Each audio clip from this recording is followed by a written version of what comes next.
Globe. What's in store for Globe customers in the coming quarter following this blueprint launch? So, I know we talked a little bit about some of our upcoming innovations, but let's see if anyone wants to elaborate further.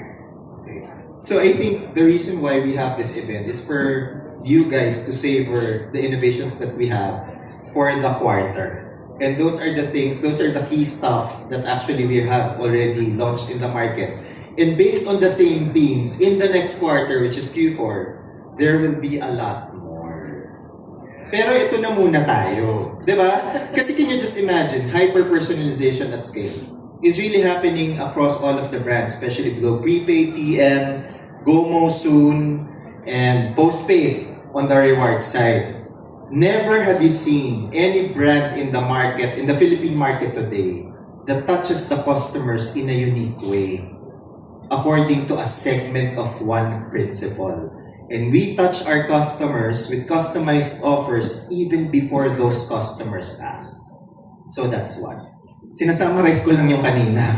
Number 2, sino gumagamit ng MiFi dito? MiFi, alam niyo yung MiFi, diba? Yung may SIM. Do we see Mobile any MiFi. hands raised? Di ba MiFi yung brand nun? Oo, no? MiFi. With the loop, yung pinesent ni Abby kanina, yung nirampa niya dyan, who would need MiFi? It's a MiFi and an internet at home device in one. Kaya sabi niya, it moves with you wherever you go. It means, iba yung rating niya or iba yung plan niya or usage niya. When you're in the home, when you go out, you can use it with any other MDS offer available across all of the prepaid brands. So that's flexibility, that's breakthrough, that's 2 use cases hit by one device. May speaker pa, pwedeng mag-karaoke, pwedeng dalhin sa resort. It's all you need. In fact, the screen kaya malaki yun, it's an Android device inside a router. So can you just imagine how amazing that device is? Number 3, yung mga postpaid customers na hindi mo kang subsidy. Expectant of a free device. Diba? Kung naka-SIM only plan ka, kailangan mag-device plan ka pa para meron kang subsidized device. With the flagship forever na pinesent ni Eric, any customer under a postpaid plan can actually renew their devices every year. Hindi kailangan maghintay ng 2 years na lock-up mag-lapse. Every year, you will have the newest flagship device. Yun lang, may monthly fees yun. But kapag i-compute nyo yung buong monthly fees nyo in just 1 year, it still comes cheaper than buying a device. So only in postpaid, Globe Postpaid, can you get that kind of an offer. So tatlong breakthroughs na yun. First in the market, first in the world. Ano pa ba? Go Give. Saan ka nakakita na pwede kang mag-give to your advocacies that you love the most by just using your app and using your data? Wala nang conversion into donations. It computes for you. It donates for you. All you have to do is open your app and subscribe and select your favorite advocacy within GoGive. So can you just imagine the ease and usability of that kind of a service that's fit for purpose relative, especially for the Gen Zs of this world. So that's amazing too. We help you enrich your own advocacies in the market. Sino pa ba? Globe One! Sino naka-Globe One dito? Yan. Yan. Masaya ba kayo sa Globe One? Siyempre sasabihin nyo yes, no? But thank you. Kasi 50% more efficient. And all of the use cases that normally you go to a store for, you can do via Globe One. So that saves you time. We give you back the control that your life needs.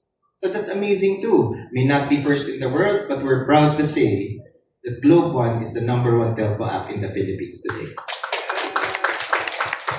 Business Solutions Consulting. Siyempre, palagi kaming consumer pagkaharap ang media. First time that we are heralding a unique service offering that's only available from the Globe business side of things. Anong ginagawa ng Business Solutions Consulting? May mga mid-market customers on the enterprise side na hindi kaya mag-invest in an IT department. They need help from a trusted business advisor. And this this set of offerings from the B2B side of things or of the business can actually help them set up an IT department. Badly put. Siyempre, hindi ganun kasimple yun. But we give a lot of consulting services so you can progress your businesses and serve your customers better. So that may not be the first, but I think we have a good practice in business solutions consulting in the B2B side of our business. Last but not the least is Bitsy Play. Dahil nandito ang mga partners namin with Bitsy Play. Bakit importante ang Bitsy Play? Pag nanonood ka ng YouTube, di ba gusto mo landscape? Paano kung naka-angkas ka sa jeep? Siguro naman walang maangkas sa jeep. Or nakasakay ka sa LRT or MRT. Pwedeng nakawin handset mo. Ito, you just maintain portrait mode and it's one of the few drama applications in the market that's actually optimized for portrait viewing. Sobrang optimized. High resolution. Hindi mo kailangan iganyan ng handset mo. Baka makita ng magnanakaw. And what's best pa is 2 minutes lang isang episode. So kung traffic ka lang ng konti, or sabi ko nga dito sa katabi ko si Andy from B2B also, imbis na magalit ka sa tao mo, mag-Bitsy Play ka muna. It affords you 2 minutes, di ba, to simmer down. So kahit isipin mo, it's for mental clarity, it's for mental healthness, it's for overall entertainment needs. Bitsy Play is the app for you. At the same time, piso lang, pero nakaka-addict. Sobrang mambitin eh. Kaya hindi lang piso magagastos nyo. Which is great. Anyway, syempre, nothing is free anymore in the Philippines. And what's 1 peso per episode or 2 minutes worth of an episode? So that's great value for you. Lahat yun, nasabi ko ba lahat? Lahat yun ang offering namin. Hindi next quarter, but this quarter. But in quarter 4, there's so much more. Pero hindi namin pwedeng sabihin. Para yung i-write yung articles tungkol sa pinresent namin today. Diba? Tsaka talagang readily consumable with the customers already. And we're not about deploying or delivering firsts in the market just for the heck of it. Ito talagang everyday innovations that are relevant for the day-to-day of our customers. Hindi lang siya big bang, it's a new technology. We don't care about technology if it doesn't solve the customer pain points. And if it doesn't redound to benefits for the customers, that's useless for us. That's why across all of the presentations you've heard earlier, nothing talked about tech. It talked about a pain point, it talked about a customer benefit, it talked about how we deliver the solutions to solve and deliver those benefits, to solve those problems and deliver those benefits. Nasagot ko ba? Parang ang dami ko sinabi, Yes. no? So, super yes. Very thorough. Okay na ba? Na ano lahat, no? Okay, thank you. Kasi kayo naman nag-present, so sinamarize ko. Highlights. Ang galing, di ba? Very clear